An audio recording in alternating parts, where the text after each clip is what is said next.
all the research that I've seen, especially the last kind of 3 years, is what it all points to is that boring and basic stuff like emails, like responses, summarization, very simple data analysis, across the board, those are in the top 5 use cases everywhere. So the real ROI at the moment for me is just giving people back time. I think that's a beautiful thing because, like I said, we can't buy time.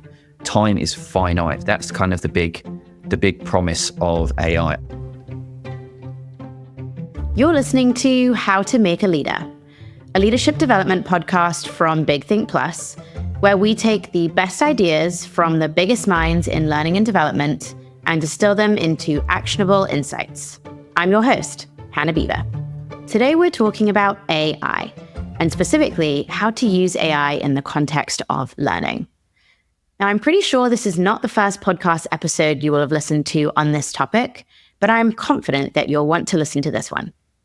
Today, I have the pleasure of speaking with a learning technology expert extraordinaire who lives, breathes, and works in all things learning tech.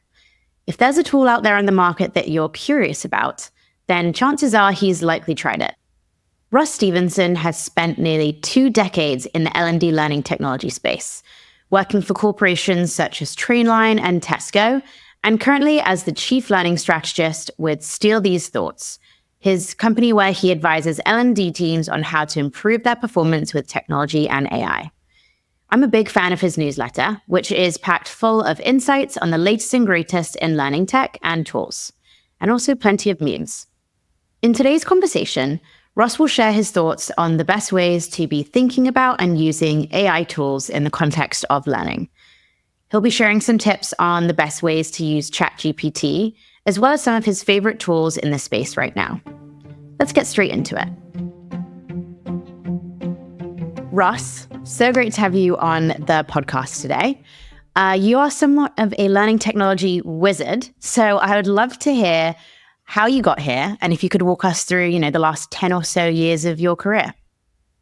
Yeah, well, firstly, thank you for having me. Lovely to have a conversation. And it sounds like my superhero origin story, which I'm probably going to remember very differently every time someone asks me for it. So the TLDR, as I say to a lot of people, is I have been in the HR/L&D biz for about 17 years, never planned to be here. My whole education is in technology. I was supposed to be a software engineer, building products, doing all that stuff over in Silicon Valley. That didn't happen. I kind of fell into this industry, and it was kind of a strange marriage of, I think very quickly I understood there was a real lack of digital technology understanding in this industry. Digital learning wasn't really a big thing kind of 12 years ago when I kind of first dropped into it.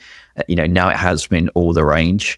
And the last 10 years in particular have really just been focused on L&D from a technology perspective. So what I mean by that is I've had really odd role titles and roles that you won't consider traditional L&D, but fundamentally what they focus on is saying, how do we transform what we know as workplace L&D, which for most people is this kind of really strange quasi-education model that kind of doesn't really work in the workplace because of how we live and how we work, and how do we start to use different types of technologies, whether that's platforms, whether that is different tools that we could bring in to actually help people move more towards performance. So I know we talk about learning a lot as an industry, but the reality is when you're working for big, FTSE 500 companies, the end goal is performance. It is the bottom line. It is getting that ROI.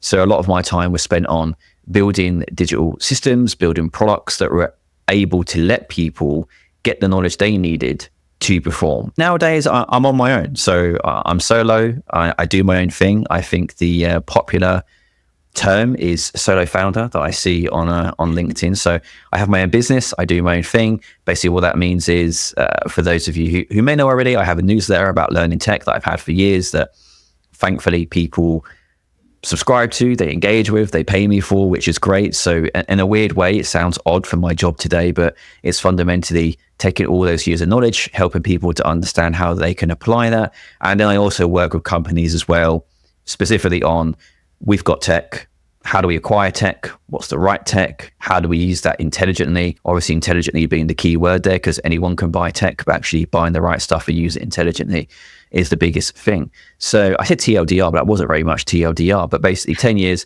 learning tech, making it work for people, and basically just helping people unlock the power of it. I love that. And thank you for sharing. I love the full story. I do love that you mentioned you never really intended to end up specifically in the L&D industry. And this is a conversation that I'm having over and over with multiple guests. It's always interesting to hear how people got here. And I love how you talked about using technology for like connecting people and connectedness, especially as you said, because technology is so overwhelming right now. I think it can make people feel isolated. You know, we've had a podcast conversation about multiple generations in the workplace as well. I think that could have a part to play as well. So I think just grasping that understanding of technology and how we can use it, you know, harness the power of technology to make ourselves better at our jobs and also to connect each other is something that I love that you just mentioned. What is an opinion or perhaps a hot take that you hold around learning technology that is maybe a little bit controversial? I don't know if it's controversial. I just think, much to kind of what I was saying earlier on, I just think there's a surreal misunderstanding and underuse of what I would call intelligent digital technology use. I think we have so many apps, we have so many different bits of technology, but people barely scratch the surface. It still astounds me all these years later where I'll go into companies and they have, you know, really powerful tools like a Microsoft Teams or a Slack, but they just use it to message each other. They have no idea about the capabilities beyond that. And I think for all of the technology that's available, all of the money that is spent, I think the industry from a tech perspective, L&D is worth about 400 billion. I think the last time I saw it is that I've met very few people that really understand how to leverage it to help them. I find more people that cause themselves problems with the tech and blame the tech rather than trying to spend the time to understand the tech. So I still think, and that for me really hasn't changed over the 10 years, is that what I class as digital intelligence is severely lacking in the HR and L&D world. And the answer to that would be, I think a lot of people have always gone, well, tech's not my thing. I don't think you can say that anymore because the world is run on digital tech. Just saying tech is not my thing or I can't use tech it's not the way forward, unfortunately, as brutal as that is. So, well, that's why I'm very excited to have you on today. I personally have been a subscriber to Ross's newsletter for a while. And I know on LinkedIn, you share really great informational videos as well, kind of walking through new technologies that you're evaluating and using and kind of sharing stories around how best to apply them in the L&D setting. So I think it's going to be a great conversation today. I'm excited.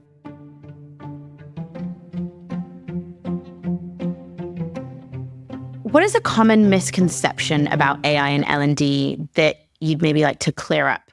Oh my, how much time do we have? I mean, that's, I mean, there's many things.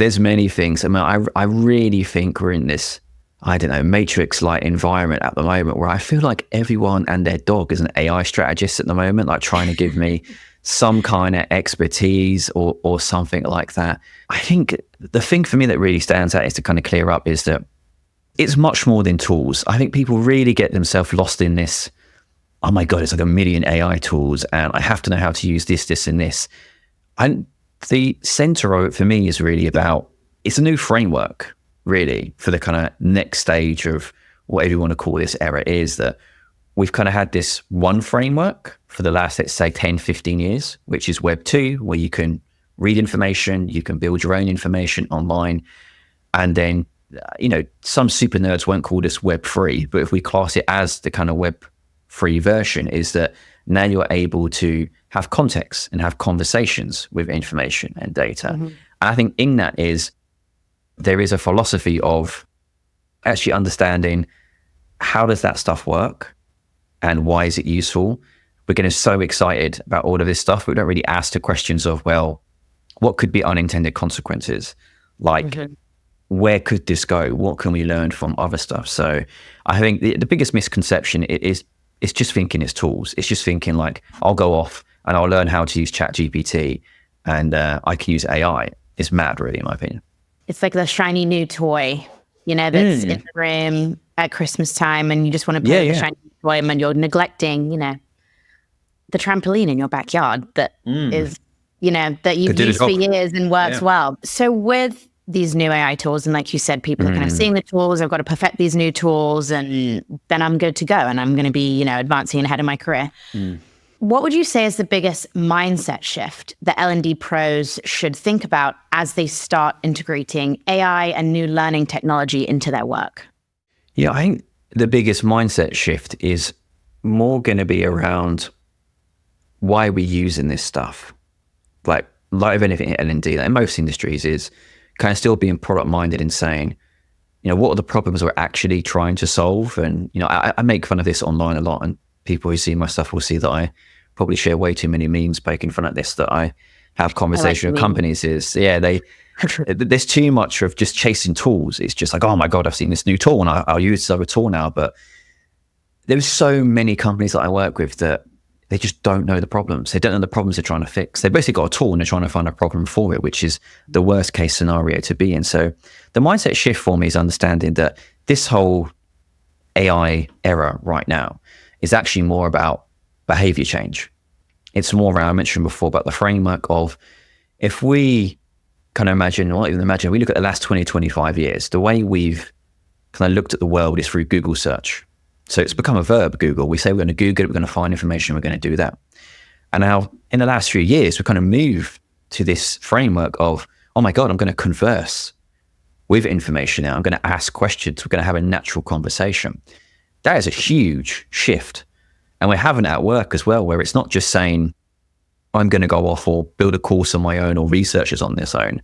I'm going to have a conversation with an entity that allows me to kind of draw these insights that I wouldn't have been able to have done 18 to 24 months ago. So there's a far bigger behavioral shift in understanding that this is a new way of working, a new framework of how do we create information, how do we gather information, how do we assimilate information, and then how do we put that into action. But like most things in life is, I don't think that's really seen yet for a lot of companies. What they see are tools. What they don't understand is, if you give people a bunch of tools and you don't give them the right behaviors and take them on the journey, you will suffer for that later on. So it may feel like now, and you see the headlines like, AI saves me X amount of time, or it's this productive. It's like, it's really interesting to me, how do they measure that? Like, how do they measure productivity? How are they measuring all those things? So I think that the biggest mindset shift is just getting in around at the fact that this is a real behavior change, and behavior change takes a lot of time, and companies want this change to be in a couple of weeks because they see all the big headlines of AI, AI, AI. But actually, to really kind of take advantage of it, you're probably looking at years. It's not a sexy thing to say, but in reality, if you're looking to get the most out of it and you're looking to say, how does my company move from a multi-million-dollar company to a billion-dollar company? That's a probably multiple year, multiple decade journey. I think that's really the same for these generative AI tools at the moment, because a lot of them are still kind of very gimmicky. They're kind of fun, but you still see, for most people, most organizations, it's really hard for them to kind of place and say, well, is this actually helping us? Or is this just kind of the cool thing right now? But can it help us, many, many years down the line? So yeah, the biggest mindset shift is definitely looking at that, treat it as more of a behavior change project, rather than saying, this is just a training project where we're going to get a tool, we're going to train people on this for 2 weeks, and then they're going to go off and they're going to be superstars and the company's going to be very productive.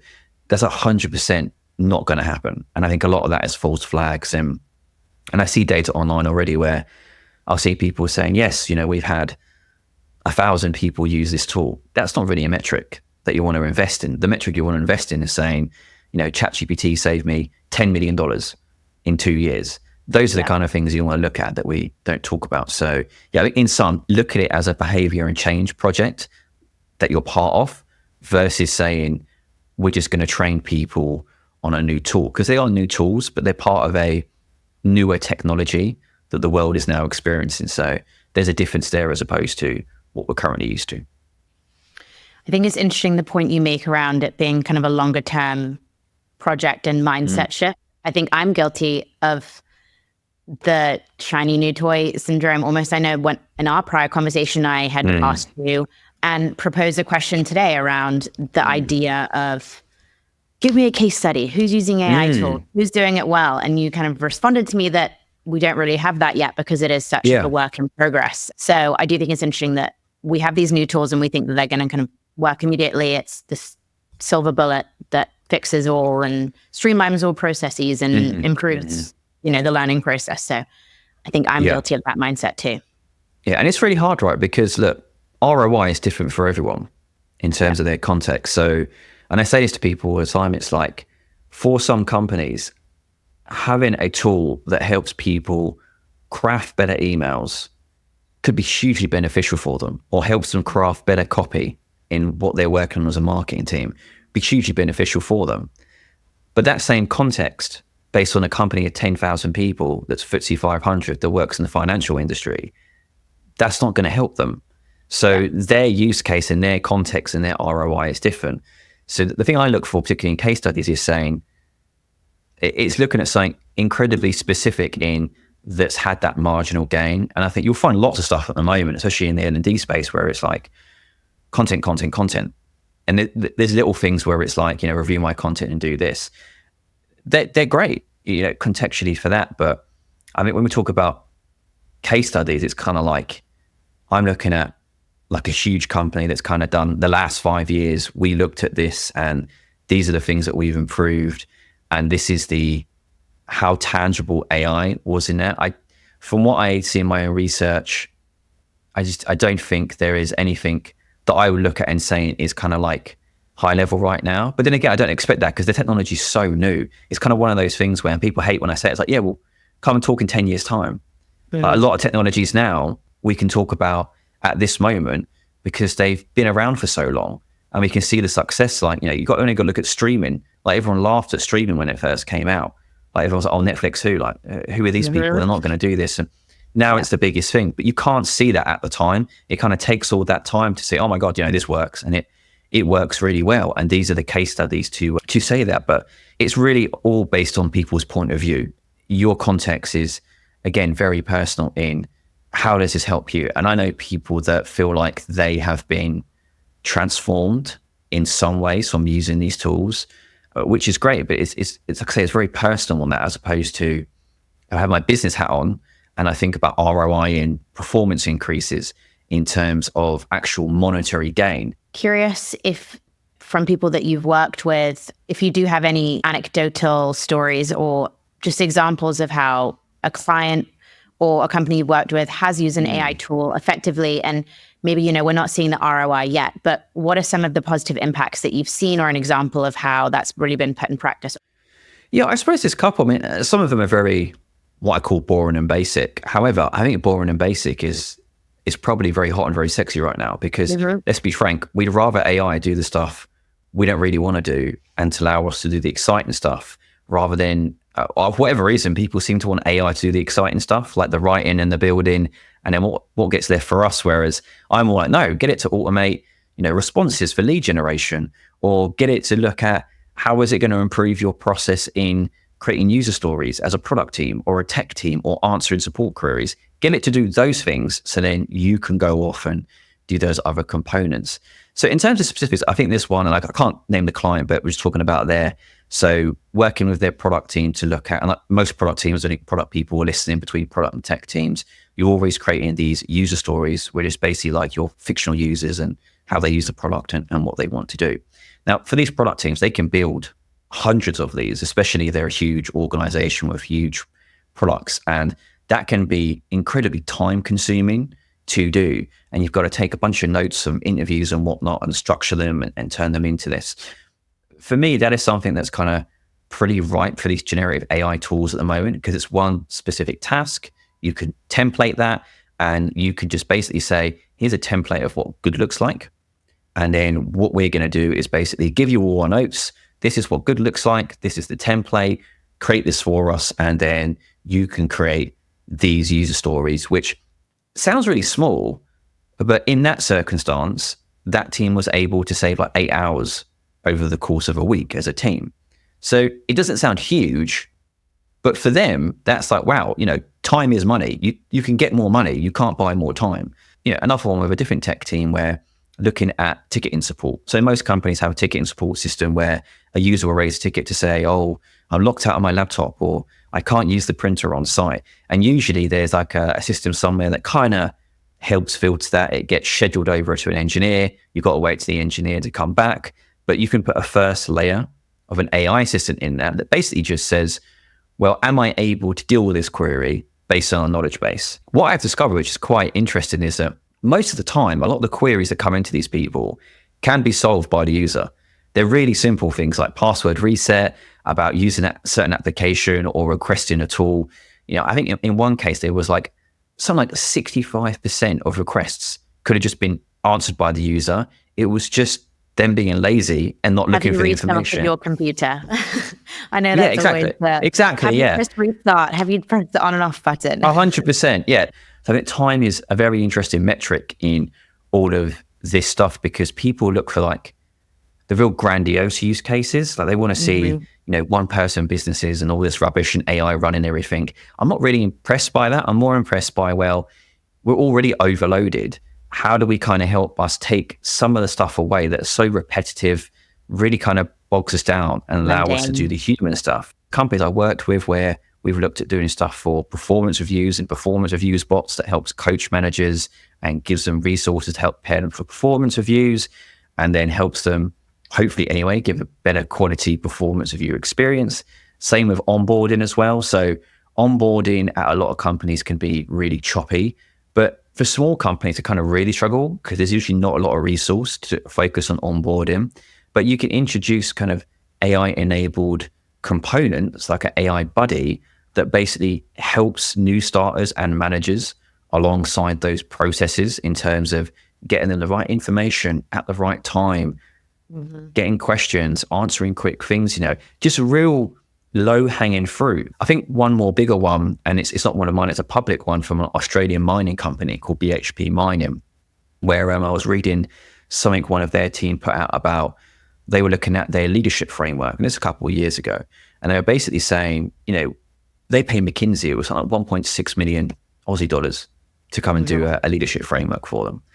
And they were like, well, why don't we just stick it into ChatGPT and say to ChatGPT, this is our framework, this is what we're trying to achieve, this is where we are today, and just use it as a thought partner. And that team, in that context, they were saying, not everything was great, but they were really impressed by most of the stuff it came out with. And they were looking at it and saying, well, you know what, actually, we could take a lot from here and then take that into other humans and then use this to start doing stuff ourselves. And what was interesting about that is that something that would have cost a company $1.6 million to go and get an outsourced company, and there's no guarantee that actually they're going to get what they want, they could actually bring that in-house and use tools to say, well, how do we keep this close to us and what we're doing and have more control over that and give us different points of view and help us build structures and assimilate best practices from other companies to do that. All the research that I've seen, especially the last kind of 3 years, is what it all points to is that boring and basic stuff like emails, like responses, summarization, very simple data analysis across the board. You go to Gallup, McKinsey, BCG, Harvard, all of the reports say the same thing. Those are in the top 5 use cases everywhere. And that makes sense, because if we get that stuff done and we can do it to a decent level, then we can go do the human stuff, which is more like, well, I've got more time now to actually go speak to a stakeholder and really understand their pain points and have a conversation and build a better product, instead of being drowned in 400 emails from the business around all of these components. So I think the real ROI at the moment for me in these use cases and kind of little mini case studies is just giving people back time. I think that's a beautiful thing because, like I said, we can't buy time. Time is finite. So for me, anyway, that's kind of the big promise of AI. I'm not so concerned about other components of automating my life and being boring as hell and just sitting around and watching the world go by.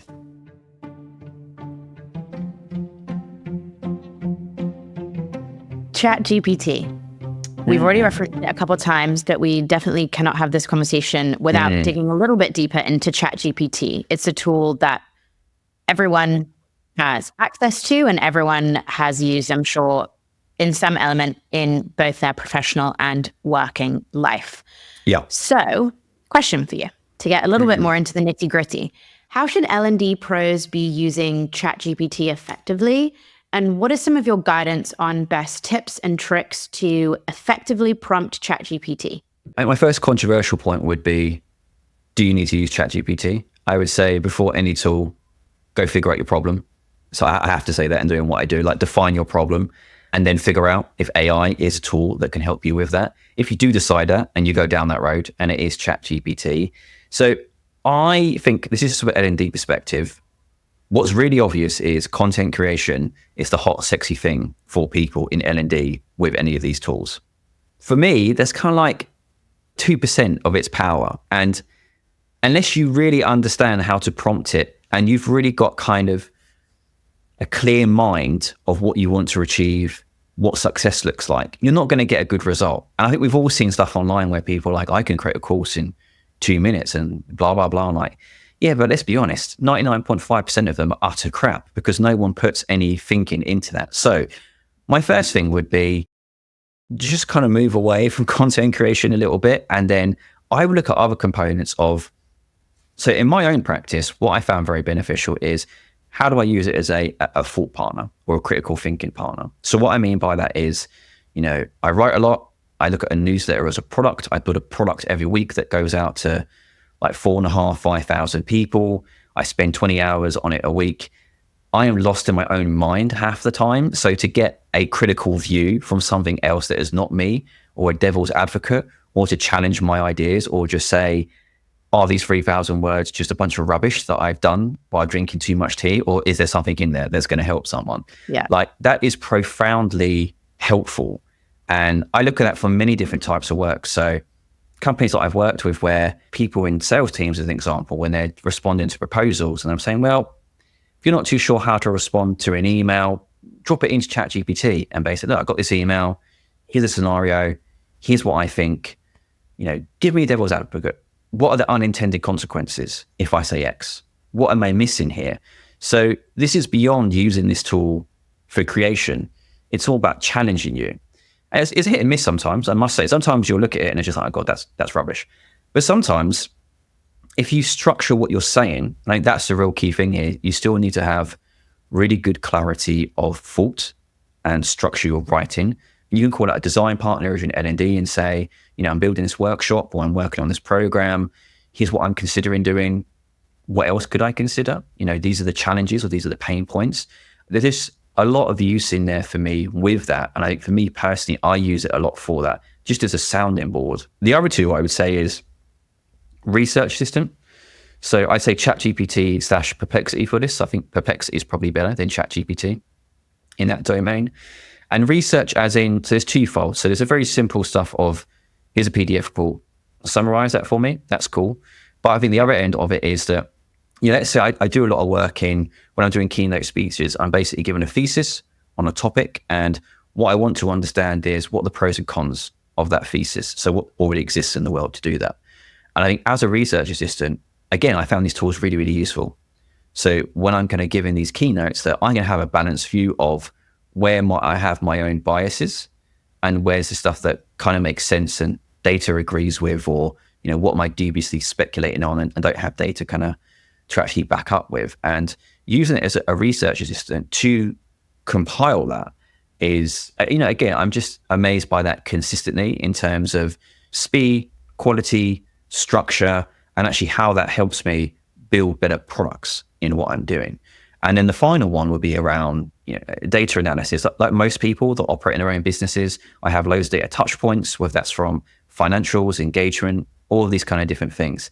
The ability for me to take any kind of type of surveys or CSV files or whatever and drop that into these tools and have a conversation and just say, well, I'm looking to do this. What can you see here in terms of a pattern? Or I want to get a sentiment analysis on a bunch of data that I've just taken from 1,000 people. Help me get to that quickly. That saves me time. Like thought partnering, research assistant, data analysis, and then my bonus one would be definitely using it as a skills coach, as a foundational level, to try and kind of help you role play with ChatGPT in terms of, I'm trying to learn this new skill. I want to practice this skill. Help me do that.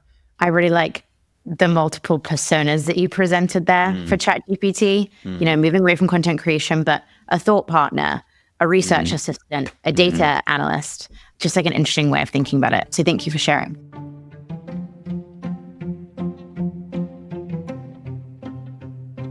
So I have noticed from some of your work, I love the quote where you mentioned that with the current state of AI use for work is like giving a Ferrari to a 5-year-old. So where some people don't have the skills, experience, or know how to use it effectively. So what are some of the biggest mistakes that L&D professionals specifically are making when it comes to using these new AI and learning technology tools? Yeah, the biggest thing for me is not understanding the fundamentals. So what I mean by that is that we spoke earlier on that I look at these as more than just tools. What we've basically introduced into our framework as a new technology. Now, yes, I am a tech geek, but I think the best way to leverage and maximize tools from a technology stack is to understand at a very base level, how does it work? I think this is even more important with generative AI because we have this caveat of hallucinations, where these tools can make up stuff because they're basically looking at patterns and they're creating their content from that. And we have to just recognize that it will lie. That's part of the package. It's a feature, not a bug, until these tools improve. Too many companies ignore that. And actually, you should embrace that. You should understand that because that's going to improve your use of it. And the way it will improve your use is understanding when it's the right time to use it for a project and when it's not, to look at the sensitivity level. And then for the user, how do they, not just at work, but in life, how do they create the behaviors and skills that helps them spot stuff like, when we talk about misinformation or fake news or any of that stuff. I mean, look, they were recording this. It's election day, as we've spoken about in America. I've never known a time over the last few years where, misinformation, fake news, generated pictures, videos from AI have been so big. And we're going to have a struggle in organizations, in people actually understanding that when is the right time to use this stuff based upon limitations. We just have to recognize that in all things in life, there is risks and there is limitations, but that comes down to just getting clear on the fundamentals. And the reason why I say that is I work with too many teams where the first question is, how do I use this tool? I'm like, no. We need to go back and think about, how do you understand what generative AI is? Then say, okay, I can then go and make the right decisions. So when my company does give us AI tools, I can be clear on, here's where it's going to be really helpful for me.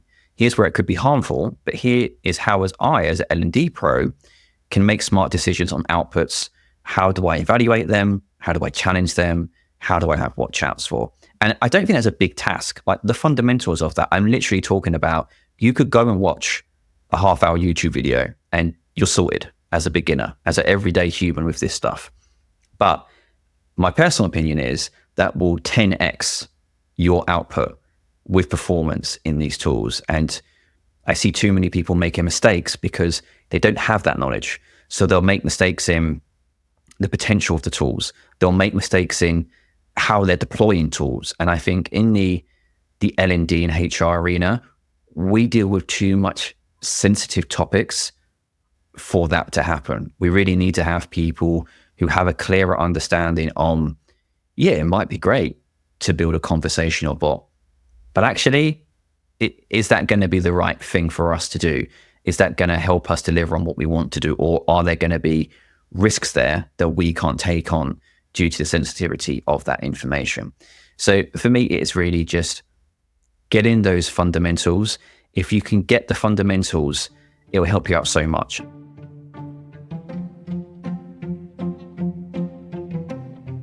Do you have any other guidance or maybe like a framework with teams that you've worked with to ensure that this, for example, we have a team that doesn't really use any AI tools or learning technology tools. They want to introduce new tools. How would you ensure that experience is positive and not disruptive?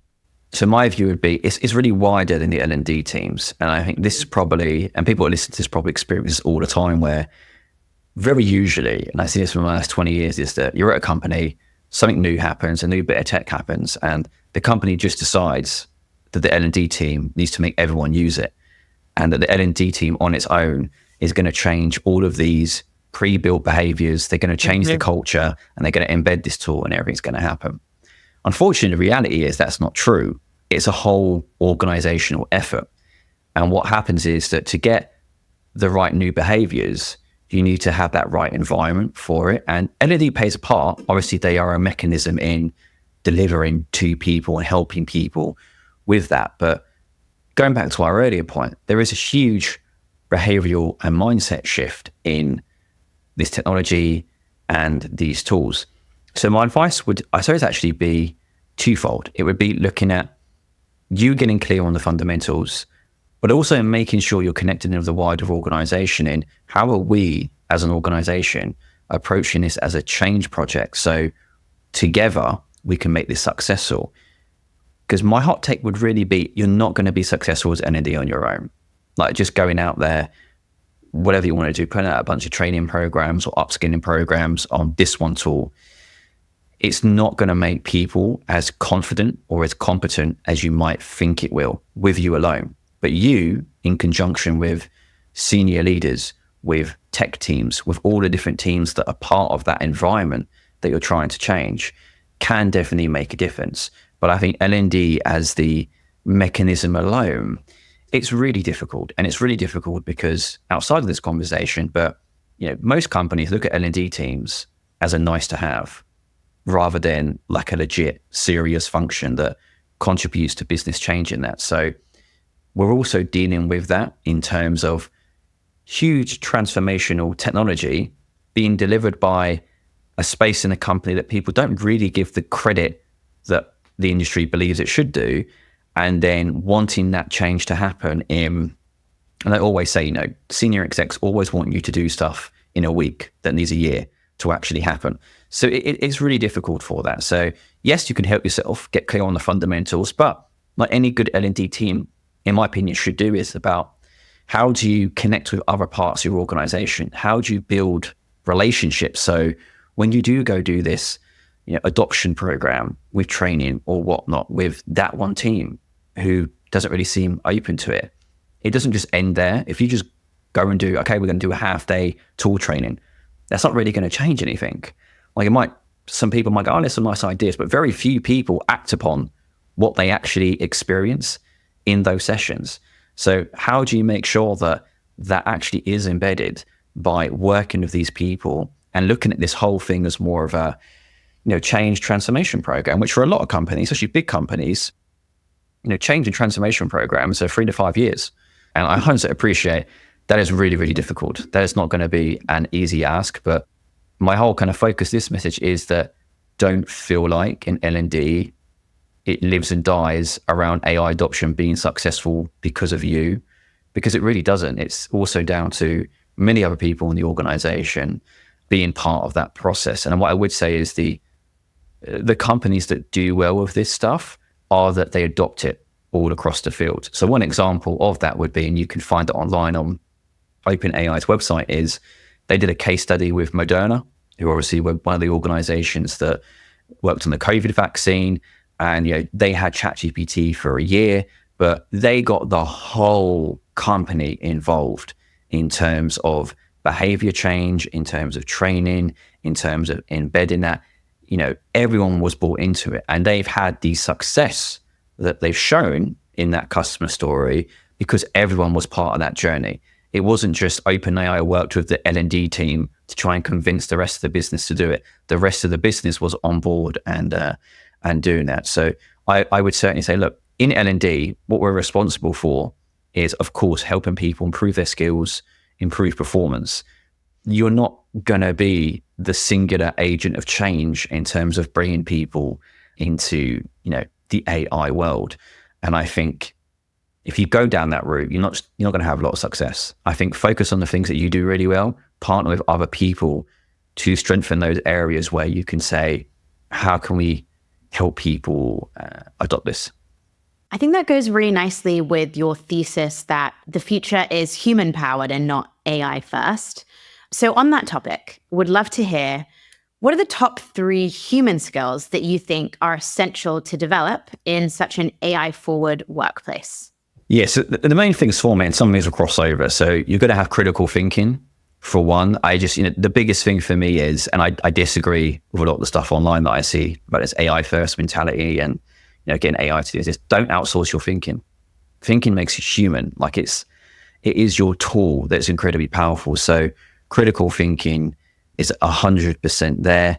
And alongside that as well is, people call this problem solving. You can have this problem solving or kind of like judgment or decision making. There is that my personal opinion is what makes us really good in the workforce as humans. You can use AI to help you with this, is that it's solving problems, it's deconstructing problems, understanding how do I fix this thing, and doing that at every stage. And like I said, critical thinking and this problem solving notion, they do overlap with each other, but they're still different skills where it's like you could be a critical thinker, but you can suck at solving problems, right? You can think all you want, but if you can't actually figure out how to solve the problem and construct that, you're not really going to go far on that element. And the other side of it, and I suppose this is more like the gun to my head, looking at the kind of three things is, I'm going to cheat here a bit, is that, so I had an article that I written where I spoke about this concept of social influence, which I'm cheating here because you can basically break this down into sub skills of like communication and emotional intelligence and stuff. And that is, I say social influence because like as humans, the way we work is we're a social society. Like we tell stories to each other. That's how we buy into ideas. It's how we share knowledge in that. That is not going to change with AI at all. We're still going to tell stories. We still need people to buy into our ideas, to buy into who we are, to be seen and valued. Like no AI tool is going to change that for you. Like you're not going to get ChatGPT out on your phone to then give yourself some kind of like social credibility in a meeting to talk about who you are and what you do. You're going to need to be able to do that. Social influence is a real big part of life because although people don't like it, you do it all the time. Like you're trying to show people your credibility in industry, you're marketing to people about who you are and your skills. Like in an organization, you're doing that. When you want a promotion, you're trying to sell people into who you are and what you're doing. And so, critical thinking, problem solving, and that social influence bit are incredibly beneficial in terms of you just being able to operate. So, which is why I kind of do venomously disagree with the AI first thing that I see with people, because if you go down that route, what happens when everyone else goes down there? You're just going to be like everyone else. So you're just going to be very much in the same field. And the people, in my opinion, who I work with different companies, especially at exec level, they're great critical thinkers, they're great problem solvers, and they are great in social influence. And I don't think that will change.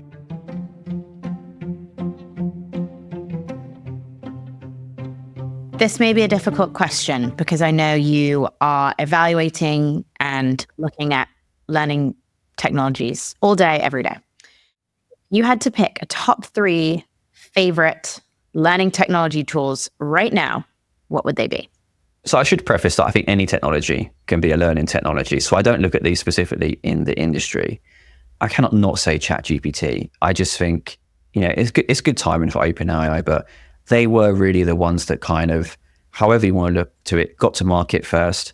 And the other one right now that I find a lot of benefit in, I think it's great for work and for research, is a tool called Notebook LM by Google, which is really just built around, I can't even describe it like, there's a AI souped up version of Notion where it's all focused on data analysis and reports and research and collating notes and looking at thesis in that. So I think just across the board, that's incredibly beneficial.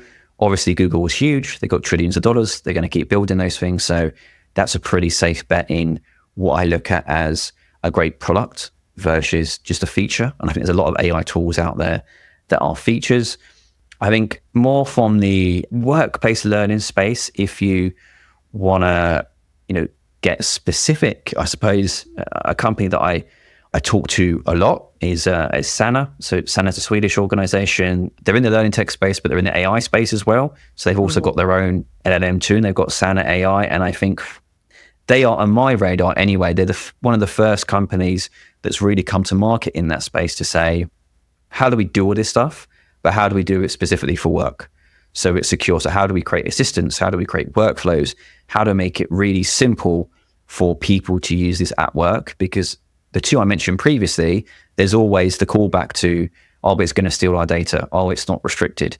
Oh, how do we do this? So Sandler is interesting to me because, again, going back to OpenAI, ChatGPT, they seem to be one of the first ones to market to say, well, we've got an AI tool that is specifically built for the workforce that does those things, but does those things in a secure manner and gives you a easy way to do it. I'll definitely have to check out Notebook LM. I've seen a lot about it and I'm a fan of Notion. So maybe I'll have to check it out to elevate my data and organizational game. Well, with that, we'll wrap up today's conversation. Ross, thank you very much for your time and insights today.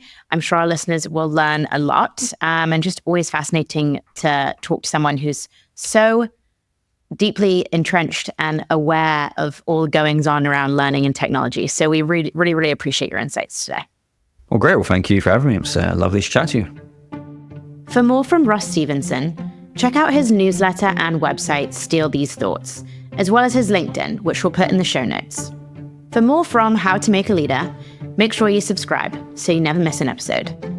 We'll be back next month and every month with more insights from another L&D expert.